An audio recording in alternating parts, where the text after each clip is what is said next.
Okay, I want to repeat a story here. It was either from Haley Reese or Avery After Dark, one of those two. But there's a handful of people that are doing very, very similar videos where they'll tell bizarre stories, ghost stories, that type of thing. But this goes back to time when when people carried pagers. Now I had one up till maybe about 20 years ago. Then I got my cell phone. The cell phone has pretty much. I haven't had a pager since I got a good cell phone, but. Anyway, for the people who've never seen a pager, it's a little radio device that you carry around with you. Digital. The earlier ones would just be audio. You just get a little message on there. Somebody would speak into a. It works like.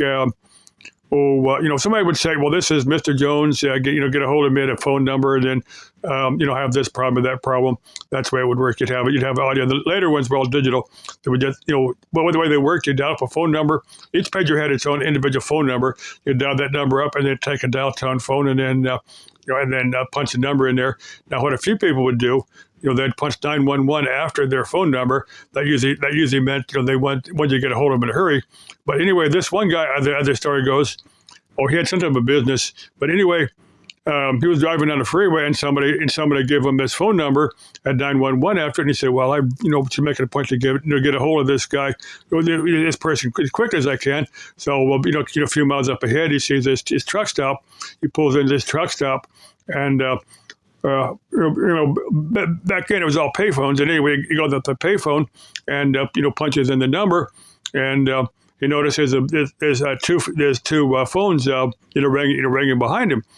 So he hangs up. This phone has gone to voicemail. So he hangs it up, and he notices the other two phones have quit ringing. So he goes over the limb and notices the number.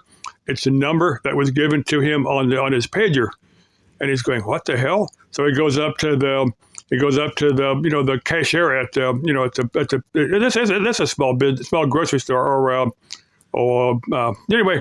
I can't think what you call it, but anyway, he goes up to the cashier over there and mini market. Anyway, he goes up to the cashier and said, "Hey, who is using the payphones?" And the guy goes, "Sir, you've been the only one in the store for the past hour or so." The guy said, is it possible somebody used one of those payphones and you didn't know? I said, yeah, I guess it's so. But anyway, the guy goes, well, nothing I can do, but I'll just wait till they call me back or whatever. So he gets back in his vehicle and, gets back on the freeway.